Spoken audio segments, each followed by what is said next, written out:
You can't fire the owner because Nope. he can't fire himself. Someone's head's going to roll, unfortunately, in this situation. And it's probably Stefanski and Barry. I saw on The Athletic. I don't think that's fair, by the way. Stefanski, that part. I agree. I was saying the other day on my podcast that Barry should be fired. And I said I wouldn't fire Stefanski, but a couple of people made the point of saying, well, if you fire the GM, you got to give him a chance to hire his own coach, which is fair. That's true. Mm-hmm. So I would fire Barry. I would hire a new GM.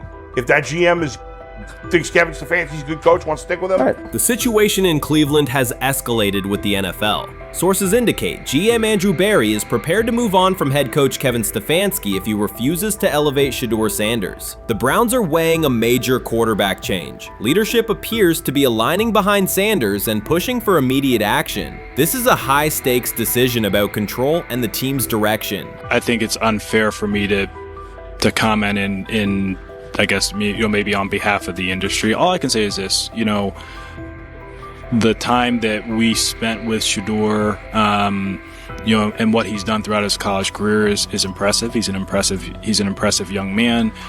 He's a really good quarterback. Sometimes, fit comes into play. And I'd also say this, there are 4 more rounds of the draft. And then maybe lastly, it's less about where you get picked and what you do after you get picked. That's really the most important thing. Getting to know him over the course of the spring, he has a ton of resolve. Andrew Barry appears to be at a breaking point. Pressure from fans and within the organization to play Shedeur Sanders is intensifying. Barry is pushing for a move towards Sanders, while head coach Kevin Stefanski remains cautious about altering the depth chart. The divide is clear. One side wants acceleration, the other a measured rollout. The organization is under heavy scrutiny, and the focus has shifted to when, not if, Sanders sees the field. Has the 4th highest odds of any head coach this season to be fired. He's clearly on the hot seat. It's been a discussion for really a couple of years now, dating back to last season's 3-win season. And he's always had kind of hot and cold seasons. And now the sports books are saying he's 4th on the list. Number 1 is Mike McDaniel of the Miami Dolphins, Brian Dable of the Giants at 2, Shane Steichen at 3, and there is Kevin Stefanski plus 650 to be fired. This has moved beyond tension to outright stubbornness. Rather than elevating Shedeur Sanders, the staff has chosen Dillon Gabriel. The current depth chart looks less like a forward plan and more like resistance to change. Fans have been clear about who they expect to see, yet the organization keeps delaying. Every week without a real evaluation of Sanders slows development and blurs accountability. Cleveland is choosing a conservative approach when a decisive decision is needed, sending a message of uncertainty to both the locker room and the city. Now being the 3rd-string quarterback for the Cleveland Browns, was that so much was made out of unbelievable. He actually made the team as the 3rd-string quarterback. Like that was a big deal. Like that was somewhat of a surprise to a lot of people. He should have been the first pick in the draft. Kevin Stefanski appears to be doubling down to validate his approach. Despite sustained demand from Browns fans to see Shedeur Sanders reflected in chants, merchandise, and constant discussion, he continues to keep Dillon Gabriel in front on the depth chart. The decision functions as an assertion of control rather than a response to momentum. Even with clear signals from the fan base, Stefanski is staying with Gabriel and delaying a full evaluation of Sanders. It is a deliberate choice to maintain his plan and pacing, not to accelerate change. Cleveland is prioritizing continuity over recalibration, keeping any transition to Sanders on hold. But yeah, I mean, the Browns are in a tough spot. They have wasted. You traded a ton of high draft capital to get Deshaun Watson. You've gotten nothing out of Deshaun Watson and missed an opportunity. Like, who knows who they would have drafted. Now, maybe they would have screwed up those picks and the Browns would still be in bad shape.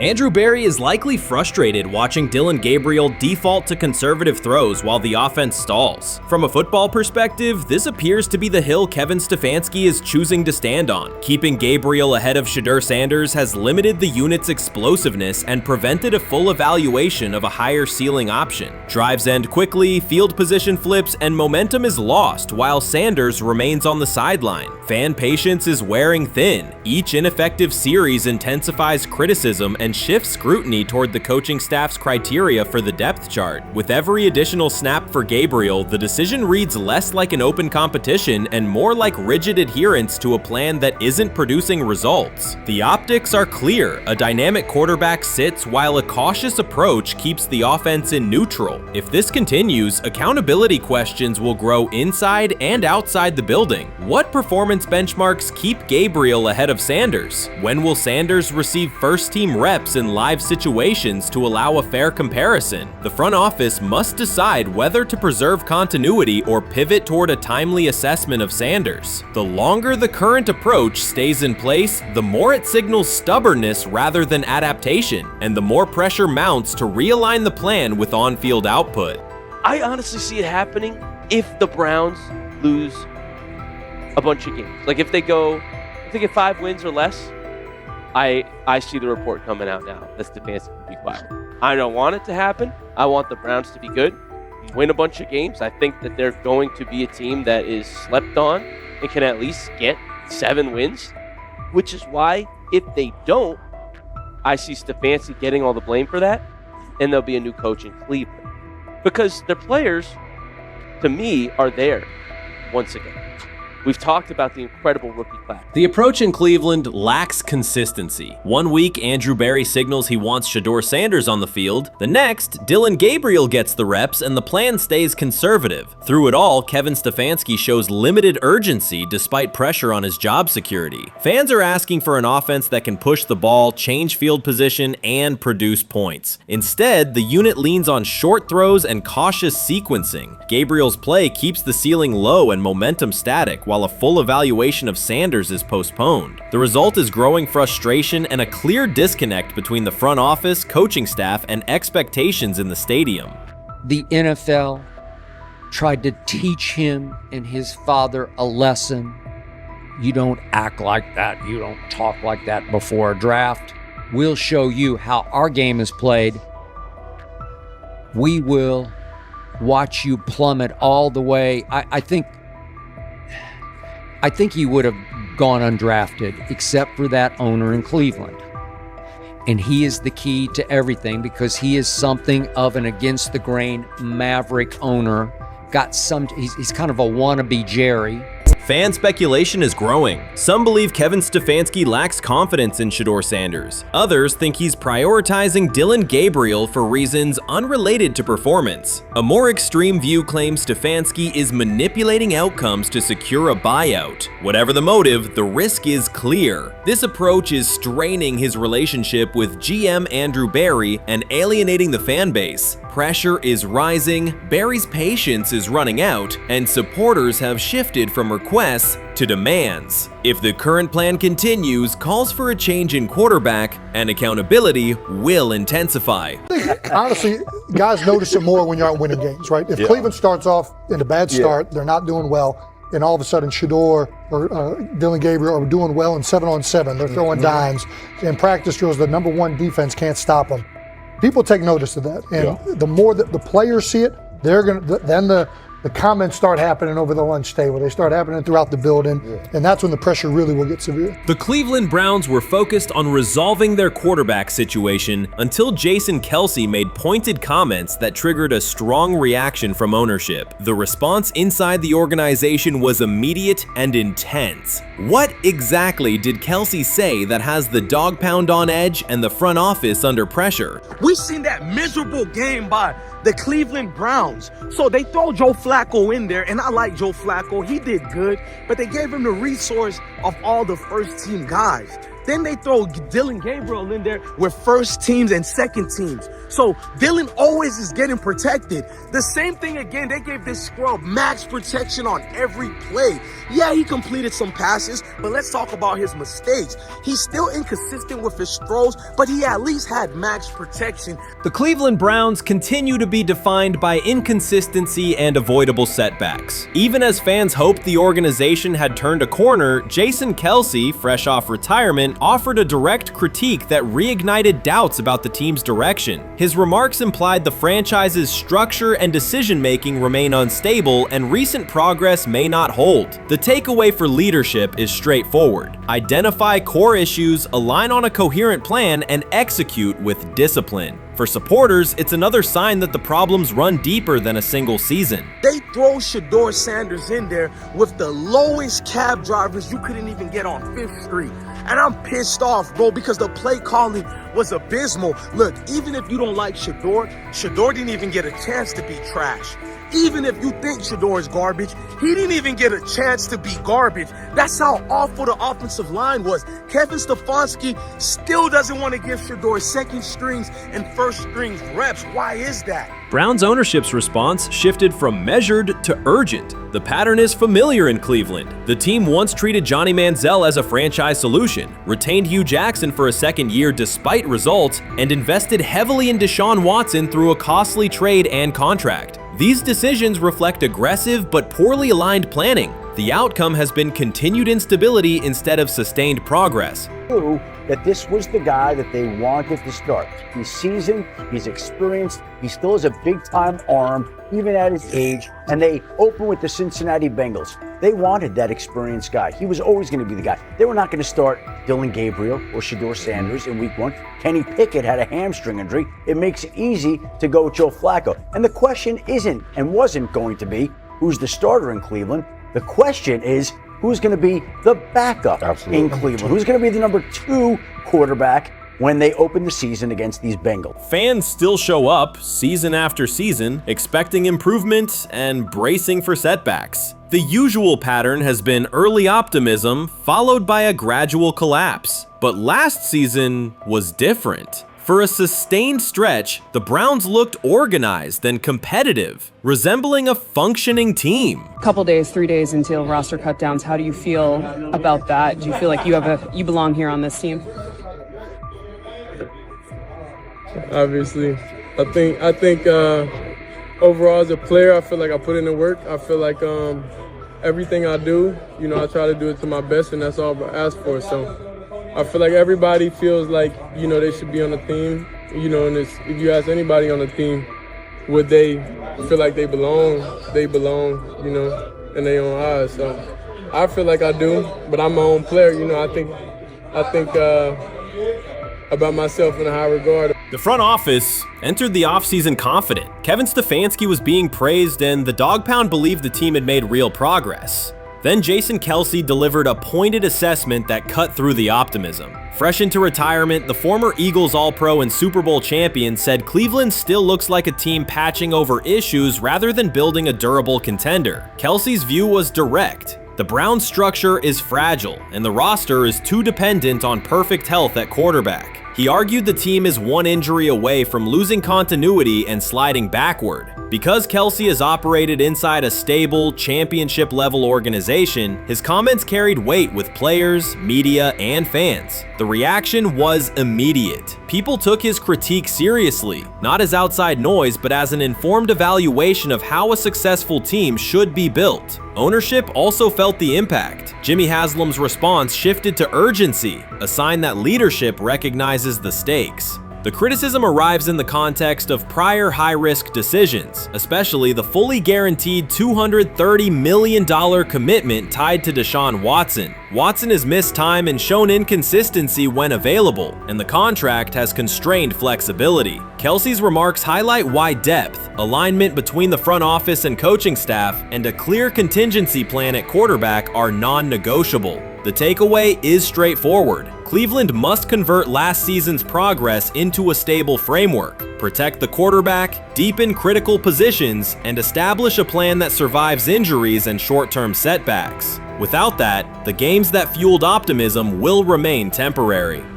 If you're a betting man, who do you think starts for the Browns at quarterback? Okay, this is the situation. Kenny Pickett, they actually traded for him. Joe Flacco, no one's bringing Joe Flacco in the building thinking Joe Flacco's going to be the starter. If Joe Flacco is your starter, You got a problem. you have a huge problem. And if they were saying Shedeur was the starter as the 5th rounder, you got a real problem too, because he passed over all these guys in these reps in the offseason in shorts, in bikini shorts, Speedos and stuff. Like, no, that kind of stuff. So I'm not that surprised. When you put down a 3rd round pick on a quarterback, you do believe he has a certain skill set. Jason Kelce stated the obvious. Cleveland committed to a quarterback who hasn't played at an elite level in years, and Joe Flacco's playoff run didn't change the long-term outlook. Ownership appeared more upset that the criticism was public than by the substance of the critique. Many fans agreed. They've seen this pattern before. Rosters age, injuries are inevitable, and when a single contract dominates the cap, one setback at quarterback can undermine the entire season. Kelce's broader point was about structure. The Browns prioritized the high-cost, uncertain starter over depth and contingency. The late-season surge masked issues that remain: limited cap flexibility, thin depth at key positions, and an offense that lacks a credible Plan B. Fans recognize how quickly a strong defense can decline with injuries, and how an offense without redundancy stalls. The AFC North raises the stakes. Baltimore with Lamar Jackson sustains a top standard. Cincinnati with Joe Burrow returns to contention when healthy. Pittsburgh rarely slips below .500 under Mike Tomlin and wins with defense and consistency. In that environment, Cleveland can't rely on perfect health or peak form from one player. The path forward is clear. Diversify cap allocation, reinforce the offensive line and receiver depth, carry a legitimate backup plan at quarterback, and install a scheme that functions regardless of who is under center. Given what we saw yesterday with Shedeur Sanders, somebody on the Cleveland Browns is 100% getting fired, probably by the end of this year. The person who's probably going to end up getting fired is Kevin Stefanski, because I know that he didn't want Shedeur Sanders on the team. It was Andrew Berry who made that pick. You can't really go against your GM. Bad things happen in this situation. But Shedeur Sanders is not without fault for what we saw yesterday. This is the play that we saw yesterday that has the internet just exploding, where Shedeur Sanders took like a 24-yard sack.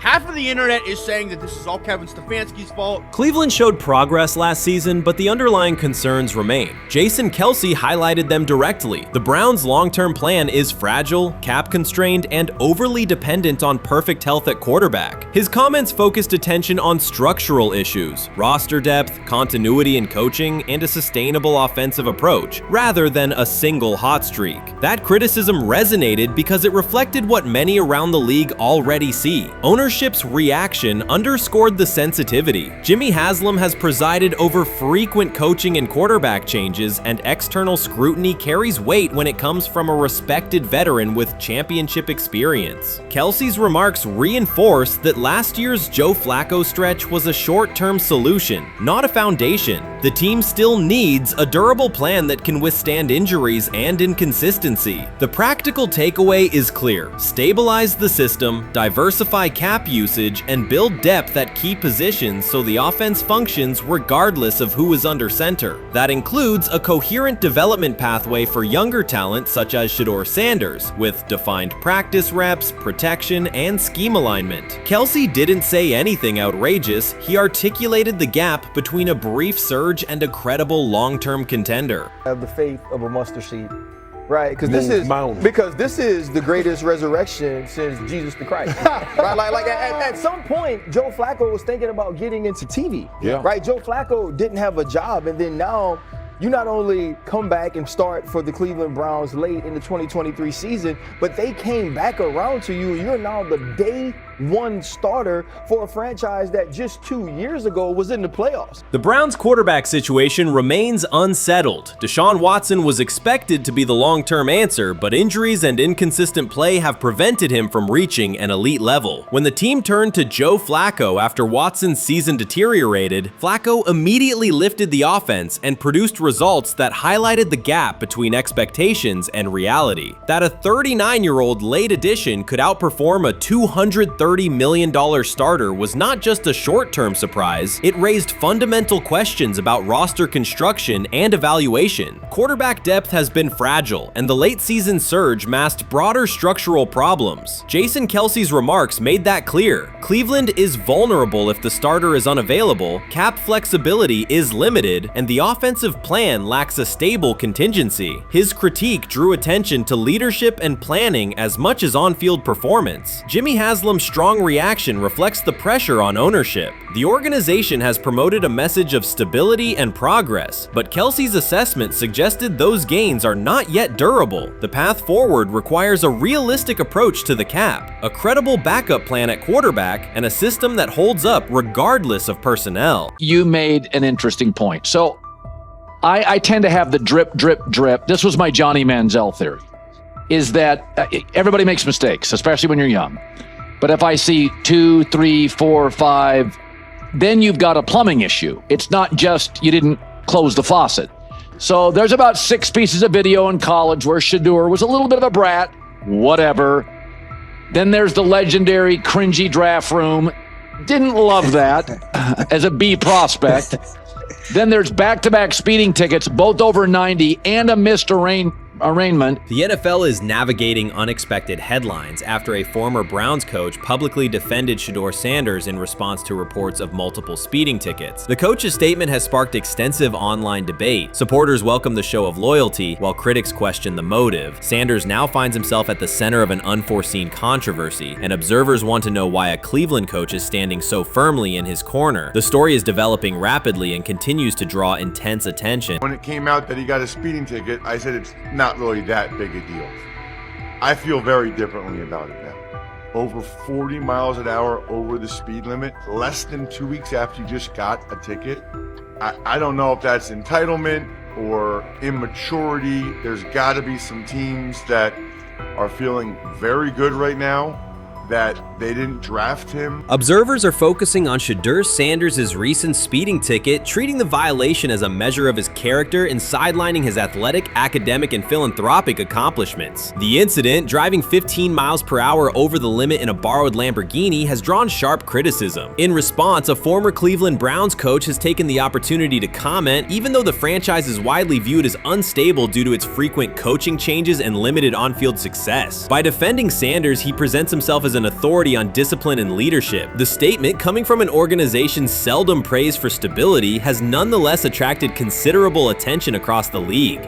You want to defend him a little bit. I thought this was an interesting take. Yeah, I thought it was really interesting that you said you were out because of the speeding tickets. To me, that's such a minor thing. You were so high on him in terms of his completion percentage in OTAs, and I thought that was a little aggressive on your part. But with the speeding tickets, I got a speeding ticket the first night of the draft, my first year there. I thought maybe I'd get the benefit of the doubt, but they gave it to me anyways. As soon as the former Browns coach defended Shedeur Sanders, social media erupted with commentary, resembling the volume of draft night coverage. Posts and opinions appeared within minutes, and criticism escalated rapidly. Detractors amplified Sanders' minor speeding violation, while supporters argued that such reactions were disproportionate to a single traffic citation. Shedeur Sanders received 2 speeding citations, and the minor traffic issue quickly drew national attention. Before considering the former Browns coach's response, it is useful to clarify the facts. Sanders, son of Pro Football Hall of Famer Deion Sanders and a current college quarterback, was twice ticketed for exceeding the limit while driving a high-performance vehicle. Commentary on social media escalated rapidly, with critics framing the incident as a significant character concern, even as the league has historically tolerated far more serious legal transgressions. Stepping into the debate, a former Cleveland Browns coach, best known for a tenure filled with losses and contested decisions, issued a strong public defense. He argued that 2 speeding tickets should not define Sanders' reputation or overshadow his on-field talent and community work, urging a balanced assessment of the player's actions. I don't love it from a 5th-round draft pick. I don't love that it happened multiple times, but I do think that this is the first time he's been away from his dad, and there's going to be some growing pains now.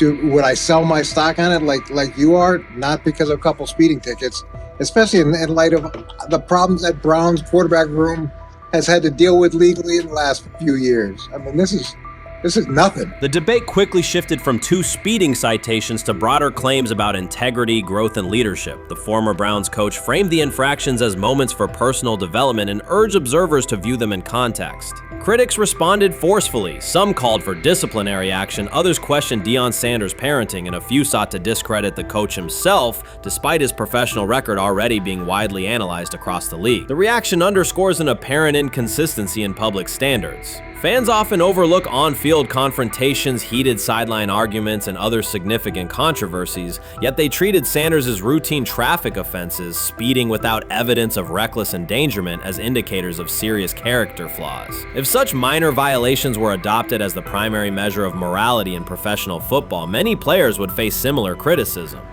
Sports media amplified the story almost immediately. Television panels dissected Shedeur Sanders' decision-making, treating 2 speeding tickets as indicators of deeper character concerns. Networks aired detailed segments under banners such as red flags and road rage, repeatedly questioning whether the citations might affect his draft evaluation. Although Sanders is already regarded as a first-round prospect, analysts emphasize that NFL teams value discipline and legal awareness when forming final assessments. Many commentators overlook the fact that other high-profile players have faced more serious offenses without similar scrutiny. Throughout the coverage, the former Browns coach defended Sanders, portraying him as a talented quarterback subjected to disproportionate criticism in a culture that expects near-perfect conduct. His argument was thorough and methodical, asserting that the traffic violation should not overshadow Sanders' skills, work ethic, or future potential. Commentators point out that the coach's intervention was not entirely selfless. He recognized the publicity potential. One day he was an overlooked figure from a struggling Browns era, the next he was a trending name across sports media. The discussion quickly expanded beyond Sanders' speeding citations to questions of image management and narrative control. Critics demanded disciplinary measures, public apologies, team sanctions, and formal statements, yet their objections seemed directed less at the traffic infractions themselves and more at Sanders' high profile, confidence, and resistance to traditional expectations. In practical terms, Sanders' brand remains intact. The coach secures renewed relevance, and the episode supplies another headline in the ongoing story of modern football. The next time Sanders is seen in a high-performance car, the debate will likely reignite, focused not on speed limits, but on the broader culture of the league. Meanwhile, new voices continue to join the conversation. Broadcaster Colin Cowherd has already weighed in, offering his own reassessment of the incident and its broader implications. Breaking news, Shedeur Sanders last night was pulled over going 100 miles per hour. All right, he clocked 101, 41 miles an hour over the speed limit in Cleveland. He will have the opportunity to fight the ticket in court. Now, I'm not exactly sure where he was pulled over, whether or not that it was in Ohio or whether or not that it was in his home state. But typically when you're going 40 over, that's flirting with the line of reckless driving. Folks, I gotta tell you, I don't understand what it is with these young men driving at absurd speed. Colin Cowherd's view of Shedeur Sanders shifted abruptly. Days after praising the quarterback's poise and skill, he appeared on air to declare that Sanders is overhyped, unfocused, and distracted by celebrity. The reversal was immediate, without any gradual reconsideration. Cowherd now frames Sanders' 2 speeding tickets as evidence of poor judgment, even though he has defended other quarterbacks facing far more serious off-field issues. The sudden, wholesale withdrawal of support leaves viewers questioning the consistency of Cowherd's criteria and illustrates how quickly media narratives can change when minor incidents receive outsized attention. This is okay. nothing. Okay. How much of this is? I mean, Jimmy Haslam has his hands all over Manziel, has his hands all over Deshaun Watson. Admitted it, man enough to admit it. I saw the reaction in the draft room when they took Shedeur Sanders. Pretty obvious it wasn't the coach and the GM's pick. How much is this? This team has 8 last place finishes in 13 years owning it. How much of this is we don't have a very good owner here like Washington, D.C. and the Commanders? Yeah, I didn't love the owner stepping in and saying, you got to take this guy in the 5th round.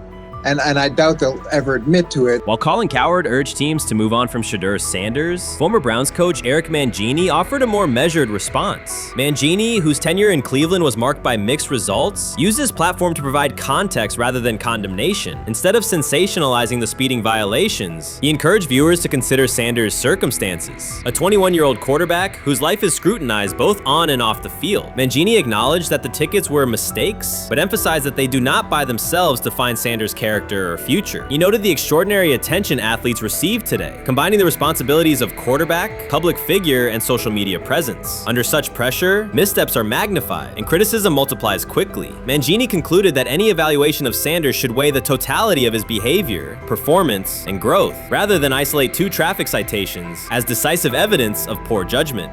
They have never loathed college football itself. They have resisted the people determined to reshape it. When Deion Sanders, black, direct, unapologetic, walks into a room of power brokers and speaks with authority instead of deference, critics recoil. During his playing days, they complained about celebrations and gold chains. Now that he is a head coach, mentor, and father, they label him something more polite, but just as dismissive, a problem.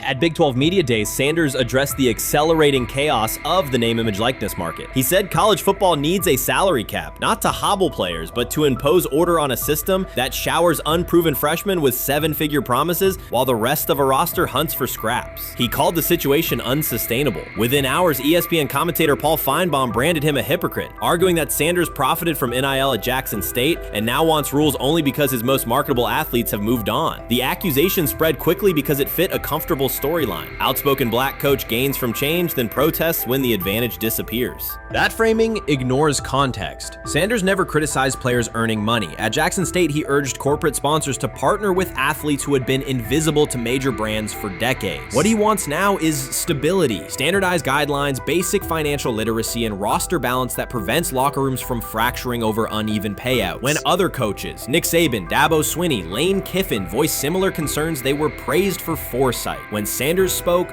the tone shifted to suspicion. The difference is not the message, it is the messenger. Feinbaum's response followed a familiar script. When black leaders question the structure of the sport, their motives are interrogated, their credibility attacked, and their competence doubted. He did not level the same charge at Jimbo Fisher when Fisher complained that NIL disturbed recruiting. He stayed silent when Kiffin lamented the transfer portal. But Sanders, who raised enrollment and television ratings at Jackson State, brought unprecedented attention to Colorado in one season and consistently mentors players beyond football, was called opportunistic. Feinbaum dismissed the cultural impact Sanders created, the exposure for historically black colleges, the draft picks developed, the infrastructure improved, reducing his work to a marketing stunt dependent on star sons Shedeur and Shiloh or two-way standout Travis Hunt. Sanders did not retaliate. He returned to practice, media obligations, and recruiting. His confidence is rooted in faith and in the responsibility he feels toward young athletes whose lives will extend decades beyond their highlight clips. When he asks for NIL boundaries, he is thinking about freshmen handed large sums without guidance, families unprepared for sudden wealth, and programs that abandon kids once production stalls. He has watched that cycle from the inside. He wants protections, not restrictions. Critics predicted Colorado would fade once Shedeur and Hunter leave. Instead, Sanders signed blue-chip quarterback G.J. Lewis and a wave of transfers eager to join a program that values personal growth as much as on-field wins. Recruits see a coach who challenges the status quo, who places black culture at the program's center without apology, and who will remain visible when social media buzz cools. They recognize that Sanders does not chase attention. Attention follows his results. Media outlets reduced the upcoming Buffalo season to a win total prop. 6 victories, give or take. Sanders is playing a longer game. He wants to show young athletes, especially black athletes, that they can lead authentically, speak with conviction, and refuse to shrink for access. Success measured only by the scoreboard misses the point. If Sanders builds men who graduate with financial literacy, self-confidence, and community awareness, he will consider the mission successful, even if Colorado finishes with 5 wins instead of 10. None of that registers with commentators invested in an older hierarchy. For them, leadership should remain predictable, reserved posture, muted tone, minimal cultural expression. Sanders contradicts that image. The possibility that his methods could spread to other coaches, to other programs, threatens a model that has kept decision-making and revenue streams concentrated for generations. So the debate is not about hypocrisy or payroll ceilings. It is about control of the narrative and who is deemed qualified to write it. Sanders refuses to surrender that authority. He knows order is necessary. He also knows whose voices have been ignored whenever real reform is discussed. By speaking plainly, he forces television panels, athletic directors, and conference commissioners to confront issues they would rather defer: financial education, equitable resource distribution, and consistent national standards. Whether Colorado exceeds betting lines this fall will not change the trajectory Sanders has already set. He made Boulder relevant, energized recruiting beyond traditional power corridors, and broadened college football's cultural reach. That influence will persist long after social media debates cool. If his call for NIL structure eventually becomes policy, as the NCAA and Congress now contemplate, Feinbaum's soundbite will fade while Sanders' imprint endures. In the end, accusations of hypocrisy say more about the accuser than the coach. Sanders has remained consistent: empower athletes, hold adults accountable, and inject stability before unchecked money corrodes the locker room. The people who stand to lose clout in that environment prefer the chaos they can manipulate. Sanders prefers a system that nurtures the players who make the sport worth watching. His advocacy is rooted in experience, not self-interest, and his critics will have to decide whether to engage with that reality or keep shouting from the sidelines.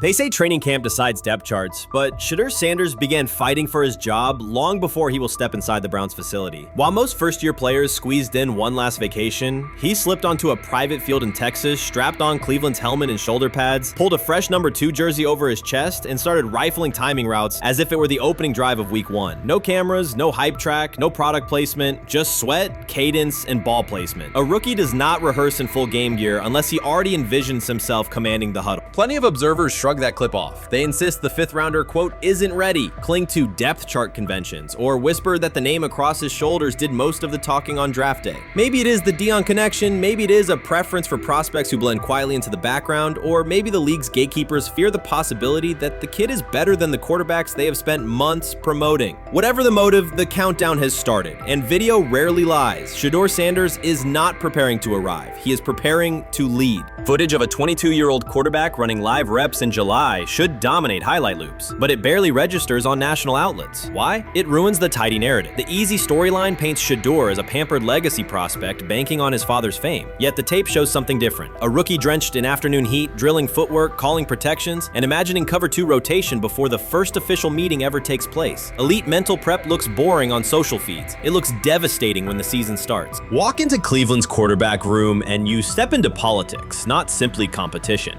Joe Flacco, a Super Bowl MVP in decline, carries institutional trust. Kenny Pickett, rescued from Pittsburgh's reset, carries hometown intrigue. Dillon Gabriel, the 3rd-round system fit, carries draft capital the staff must justify. And then there's Shedeur, the lightning rod whose presence alone spotlights every bias in the evaluation process. Coaches frame it neatly. Rookies must wait their turn. The truth is less polite. Practice snaps are currency. Perception is elastic, and early allocations already favor Pickett and Flacco. It is the oldest playbook in the league. Lock vets into the headline roles before pads even crack. Then let repetition shape reality.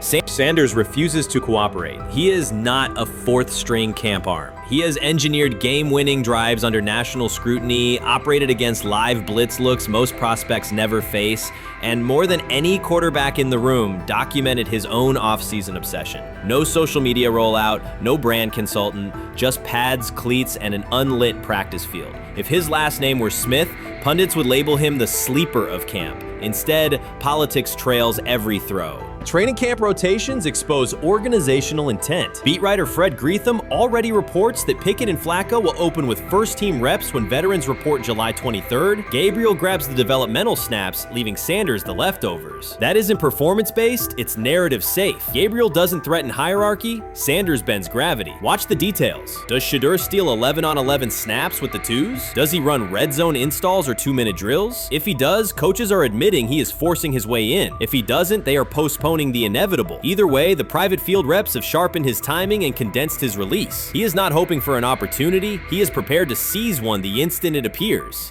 Cleveland's joint practices amplify that tension. First come live periods against the Panthers, then sessions with the champion Eagles. Those reps belong to the starters, so Flacco and Pickett will absorb most of Carolina's disguised pressure and Philadelphia's exotic fronts. Sanders' proving ground will be the preseason opener on August 8th. Under the stadium lights, he will get entire series, real reads, pockets collapsing for real. If his command mirrors the footage from Texas, coaches will have to answer why he never saw earlier work. Reps are scarce. 10 padded practices separate veteran arrival from game 1. Even an even split, something that never happens, would hardly suffice. Instead, the staff will funnel snaps toward the comfortable choices. That strategy can bury a rookie, but it can also spark an eruption when limited opportunities turn into highlight drives. One flawless touchdown march in the second half of a preseason game, and the dog pound will chant his name. Then the staff's narrative control evaporates. Criticism of Sanders has never matched the scrutiny applied to his peers. Analysts nitpick a ball pat, a foot angle, a pump fake, Pickett's inconsistency, Flacco's diminishing velocity, Gabriel's college system crutches. Discuss politely, if at all. With Shedeur, the critiques arrive as coded doubts. Does he rely on the family brand? Is he coachable? Can he stay humble? That double standard is as old as the league's resistance to outspoken black quarterbacks. Add Deion's unapologetic persona, and each Sanders rep becomes a referendum on establishment comfort levels. Shedeur answers not with rebuttals, but with work. Work captured in silent footage more deafening than any debate show monologue. Quarterback drama masks broader roster cracks. The Browns receiver group is crowded yet unproven. The safety room failed to create turnovers a year ago. Interior defensive linemen are still rehabbing, and the offensive line must retool on the fly. Which quarterback can navigate that turbulence? Flacco's pocket mobility is limited. Pickett's confidence remains fragile. Gabriel is months away from processing NFL disguises. Sanders, forged by perpetual doubt, offers poise under chaos and meticulous preparation, a combination this franchise has lacked since, well, almost forever. Forget politics, depth chart etiquette, and recycled sound bites about developmental timelines. The only metric that counts now is who did the work. Sanders pounding through full gear scripts in late June is not vanity, it's vision. While the league sleeps, he refines his drop steps. While media speculate, he rehearses third down checks. He has already decided what he is. The organization must decide if it can recognize it in time. The preseason will provide the answer. Live bullets, real blitzes, stadium noise. When those throws leave his hand under pressure, no one will discuss ball pats or surnames. They will ask how a quarterback this prepared slipped to round 5. And if the performance matches the preparation, excuses about lack of reps will dissolve.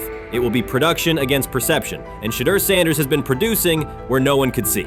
Ready is the wrong word. He has been ready. The 2025 NFL Draft was expected to be Shedeur Sanders' moment. Many projected him as a top 10 talent and a headline quarterback in one of the most discussed college football storylines in years. Instead of walking across the stage on the first night, he waited through 3 days without a call. There was no celebration, only silence. When the phone finally rang at pick no. 144 in the 5th round, it was the Cleveland Browns. With that selection, the financial outlook changed dramatically. The Sanders family believes this was not a typical draft slide, but the result of coordinated action. They are pursuing a $100 million lawsuit alleging collusion across parts of the league.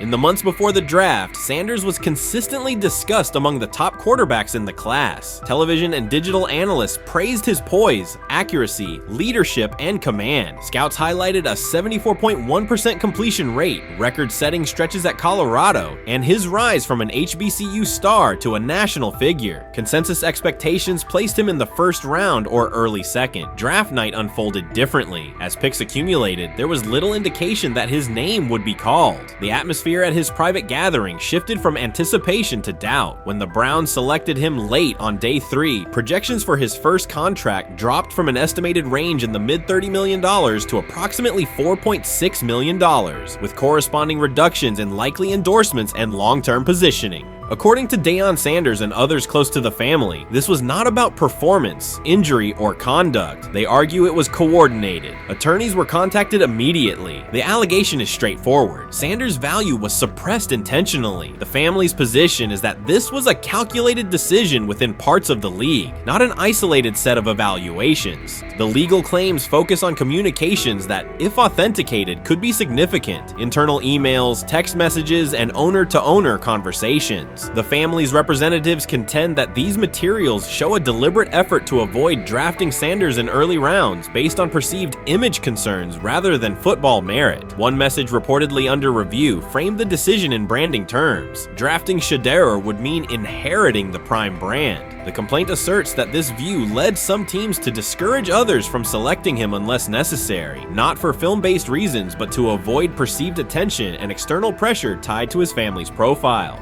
A related thread involves speculation about team fit and willingness to play for certain franchises. Past public comments by Deion Sanders were interpreted by some as signals of an Eli Manning scenario. The family's view is that these were strategic statements, not ultimatums. They argue that rather than engage in discussion, teams chose a passive approach, no direct rebuttal, reduced contact, and a collective reluctance to invest a premium pick. If phone records and written communications corroborate coordination, these items could become central exhibits. Media tone shifted as the draft neared. Coverage that had emphasized production and leadership began highlighting intangibles, interviews, and perceived coachability. Anonymous sourcing appeared in multiple outlets, with claims that Sanders skipped combine drills out of arrogance, bristled at film critique, or told one club, "Maybe I'm not the guy for you," after a tense session. A widely cited line, "Nobody wants a celebrity backup quarterback," was voiced by Colin Cowherd and circulated as shorthand for risk. The Sanders legal position is that these narratives did not arise organically, but reflected a coordinated leak pattern that undermined his market value. The family's contention is that this was primarily about control and compliance rather than football ability. They point out that Sanders did not fail a drug test, was not suspended, and did not produce poor athletic testing. His college resume included elite stretches and significant program elevation at 2 stops. The legal claim asserts that the league's power structure resisted a high-profile player aligned with a high-profile parent coach and an independent media presence. The allegation is that teams sought to avoid the perceived complexity that would come with selecting him early. The financial impact is a core component of the damages claim. Had Sanders been selected late first or early second round, projected 4-year compensation would likely have fallen between $30 to $35 million, with immediate access to higher tier endorsement opportunities and the brand leverage that accompanies a franchise quarterback designation. As a 5th-round pick, the initial contract value is a fraction of that total, and associated off-field opportunities are typically narrower. The suit reportedly seeks not only lost salary, but also the broader economic value linked to draft position, sponsorships, licensing, and the visibility that accelerates an early career trajectory. The filing's scope, as described by sources close to the family, extends beyond the league office. It may involve media outlets, scouting firms, and specific executives if discovery shows coordination or materially false statements that affected value. The argument is that the draft slide harmed not only Shedeur, but also the broader Sanders brand, affecting perceptions of Deion Sanders as a recruiter, coach, and public figure. The family's view is that narrative construction around brand risk and celebrity backup produced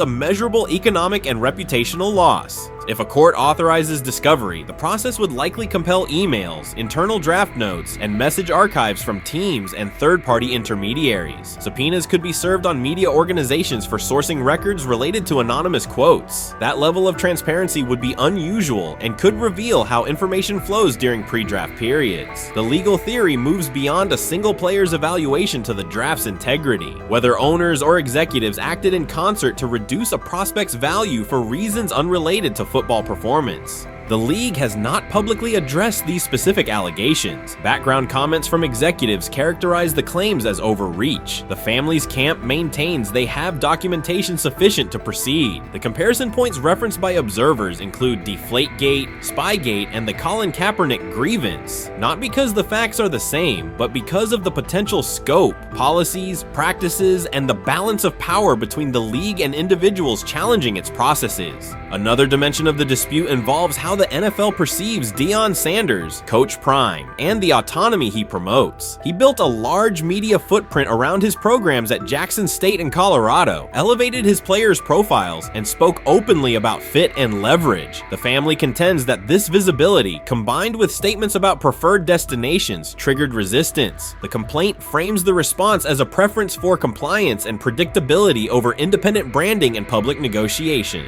The suit also addresses the pre-draft decisions that that critics point to: skipping the Senior Bowl, declining full workouts at the NFL Scouting Combine, and candid interviews about team fits. The family characterizes these as strategic choices commonly made by top prospects, not evidence of entitlement. Their view is that similar decisions by other players did not produce the same narrative because those players fit more comfortably within league expectations. The risk calculus is clear. Bringing a suit of this magnitude invites professional consequences. The family acknowledges that some within the league may react negatively. Their position is that the principle at stake, transparent and fair valuation, warrants the risk. The message they intend to send is that manufactured narratives and coordinated devaluation should face scrutiny, particularly when they affect earnings, opportunity, and reputation. If the case advances, several outcomes are possible. The court could find insufficient evidence of coordination, limiting the scope to individual judgments protected as opinion. It could also find enough to proceed to broader discovery, which would have implications beyond one player, including potential changes to how teams document evaluations and how media handle anonymous sourcing close to the draft. Agents might push for reforms, including clearer guardrails around leaks and standardized prospect communication records. For now, Sanders is working within the Browns structure. He has avoided public escalation beyond confirming focus on preparation and development. The lawsuit is a separate track managed by counsel. This dual approach, professional routine on the field and legal action off it, reflects the family's strategy. They intend to contest the process they believe harmed him while meeting club expectations day to day. The core allegations remain consistent across their statements. A talented quarterback saw his draft value suppressed by coordinated behavior tied to branding concerns and public positioning rather than football merit. Media narratives amplified that shift, and the result was a substantial, quantifiable loss. The remedy sought includes compensation and a measure of accountability that could deter similar conduct. Whether the claims are ultimately proven will depend on documentation and testimony. If emails, texts, and call logs substantiate coordination, the impact could be significant, prompting policy review around pre-draft communications and media engagement. If not, the case may narrow to disputes over opinion, perception, and the gray areas of scouting. Either way, the filing signals a willingness to confront entrenched practices and to test in court how far the process extends beyond film and interviews. This situation has moved from speculation to litigation. It addresses control, image, and power in a system that influences careers and compensation. It also underscores how public narratives can shape market outcomes. Sanders' path now has two tracks: earning opportunities on the field in Cleveland and seeking redress off the field for what the family views as an avoidable and orchestrated loss. The questions at stake are larger than one draft slot. They touch on how the league values independence, how information is weaponized, and what recourse exists when a player believes the evaluation moved from football to optics. The answers will emerge through practice reps and potentially through discovery and a courtroom record. We've got news.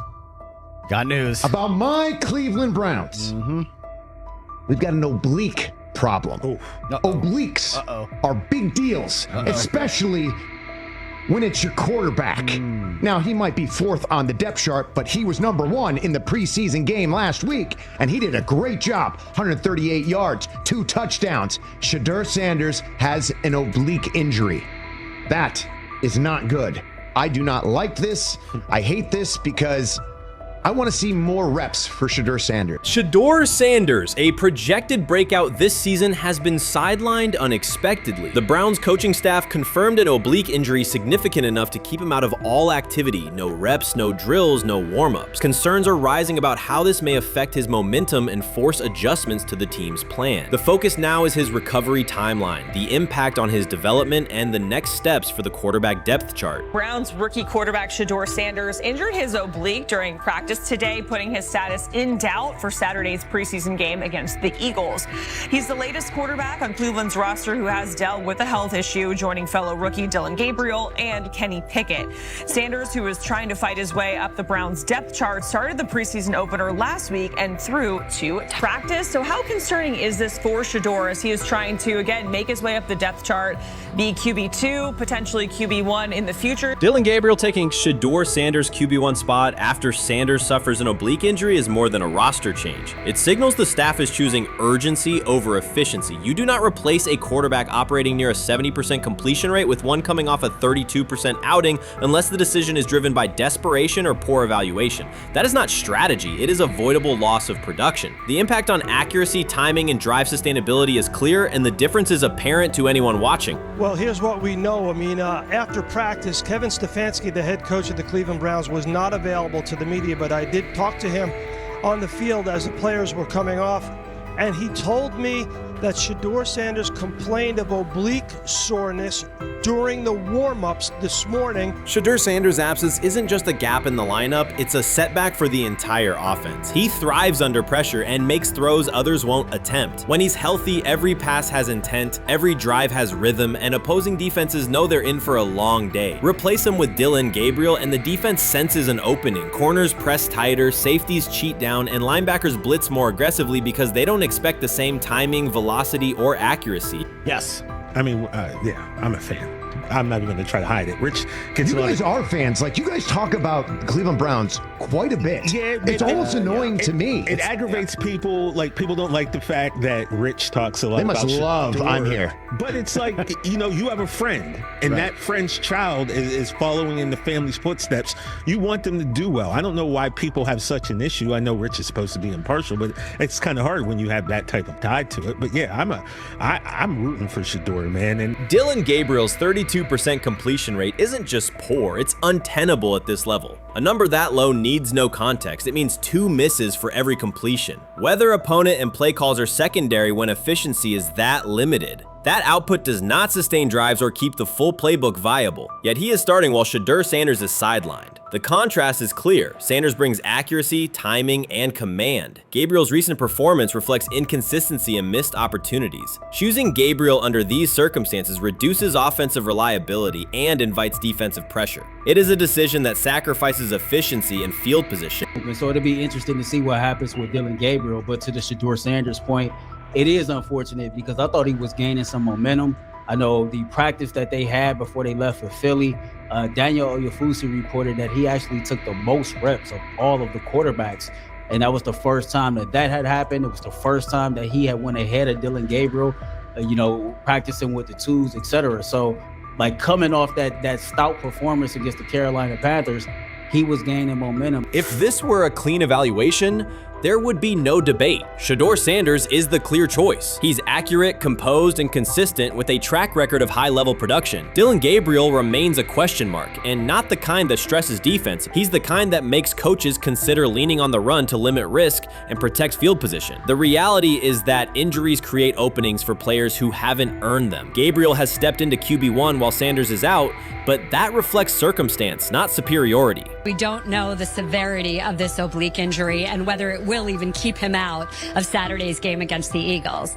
As for moving up the depth chart, I'm the Browns preseason sideline reporter. I was there Friday night when he burst onto the stage and set the NFL world buzzing. And yes, his demeanor was tremendous. His poise was tremendous.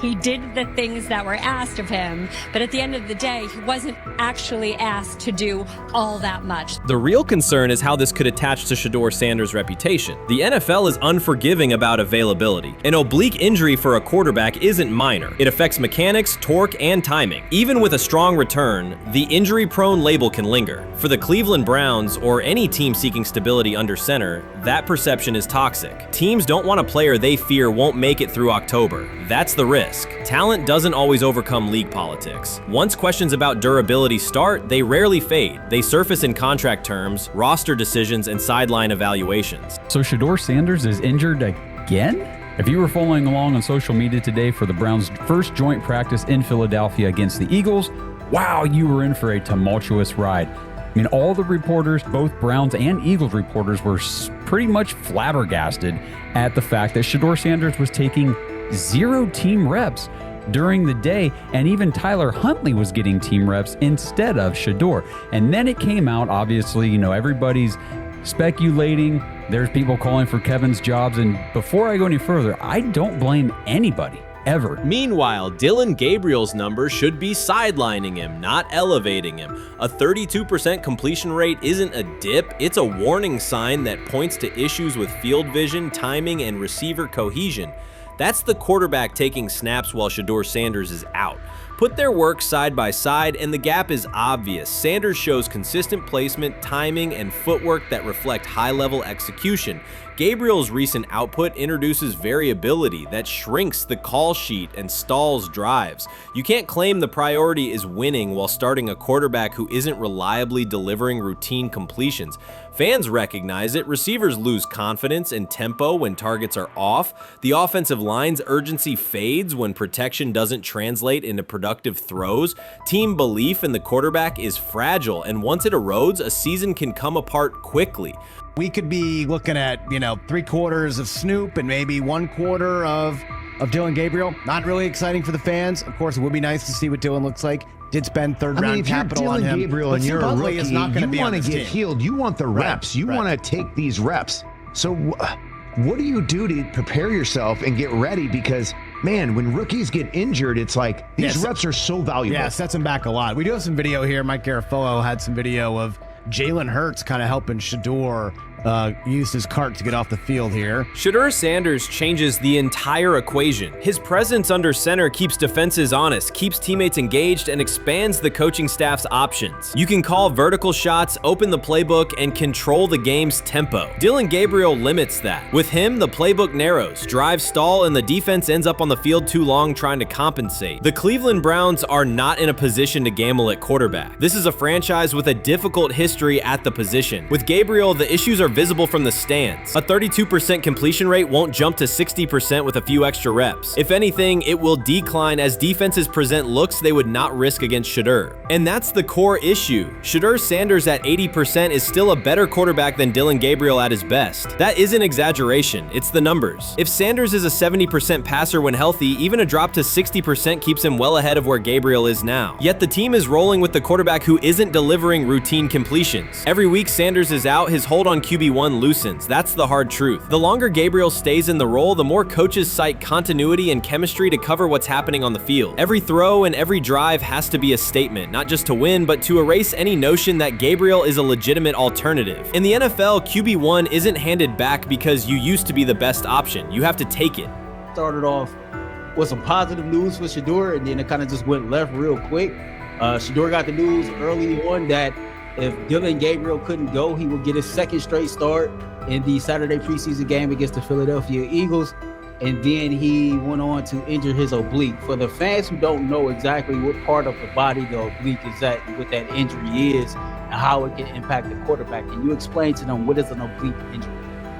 It's like up in this area, right? Well, you can't see me, but like right up in here, when you go to throw, like obviously that's all that. So the truth is straightforward. The Cleveland Browns, or any team in this situation, aren't going anywhere meaningful with Dillon Gabriel under center. You can frame it as progress and point to selective highlights, but reality will level it out, and by then the season is already slipping. Shedeur Sanders is the difference between a team with a path forward and a team playing out the schedule. He reads coverages, delivers on-time throws, and forces defenses to respect every level of the field. Gabriel turns the offense into guesswork. The NFL is built on results, and the results are clear. Gabriel's 32% completion rate functions as a warning sign. It doesn't need context, a clinic, or a film session to explain. It signals inefficiency that stalls drives and compresses the playbook. Yet he has been handed the role Shedeur established through precision, composure, and production. That decision undercuts the stated goal of winning. With Sanders, the offense retains structure, rhythm, and threat. With Gabriel, it narrows and exposes the defense to longer stretches on the field.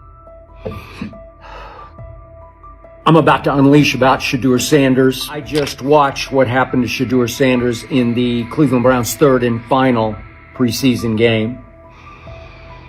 And I'm outraged, I'm sickened, and I'm saddened by the way Shedeur continues to be treated in the National Football League.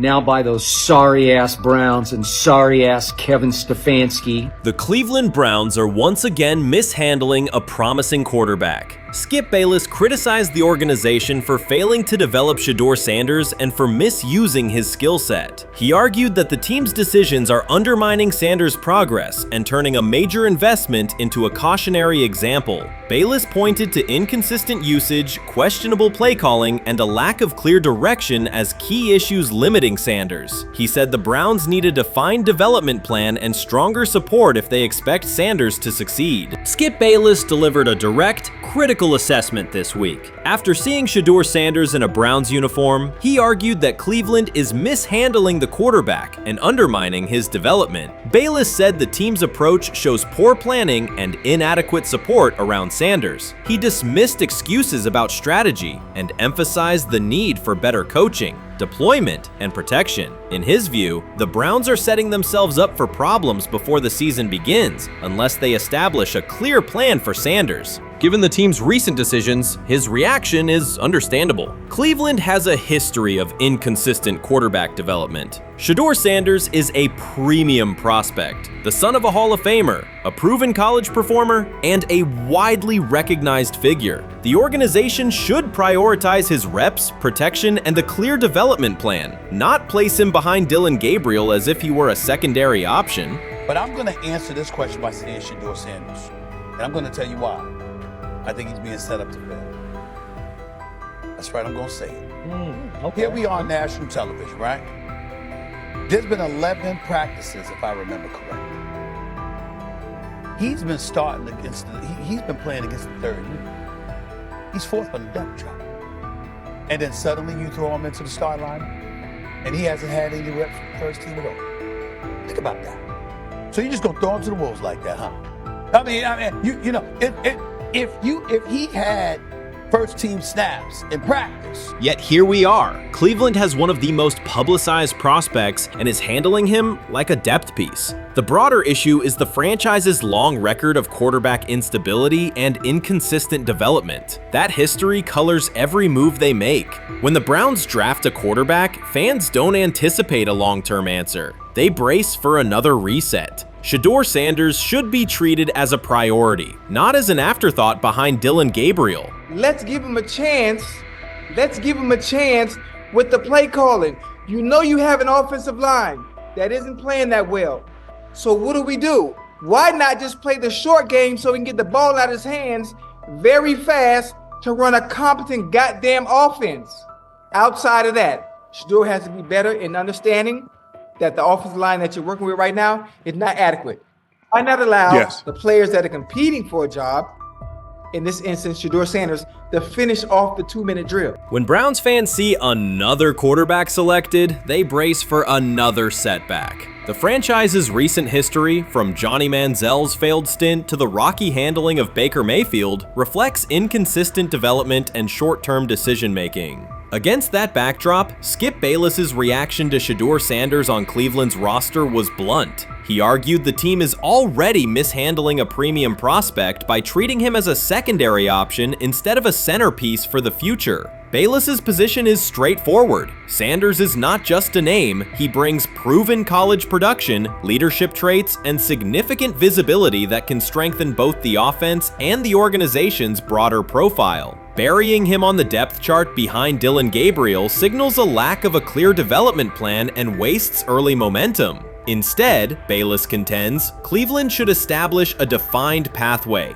First-team practice reps, protection and personnel tailored to his strengths, deliberate play calling that accelerates processing, and measured in-game opportunities that build confidence and execution. In his view, the Browns need alignment from the front office to the coaching staff to prioritize Sanders' growth. Continuing to treat him like a depth piece risks repeating the same cycle that has undermined previous quarterbacks. Committing to a coherent plan gives Sanders and the franchise a realistic chance to convert potential into sustained performance.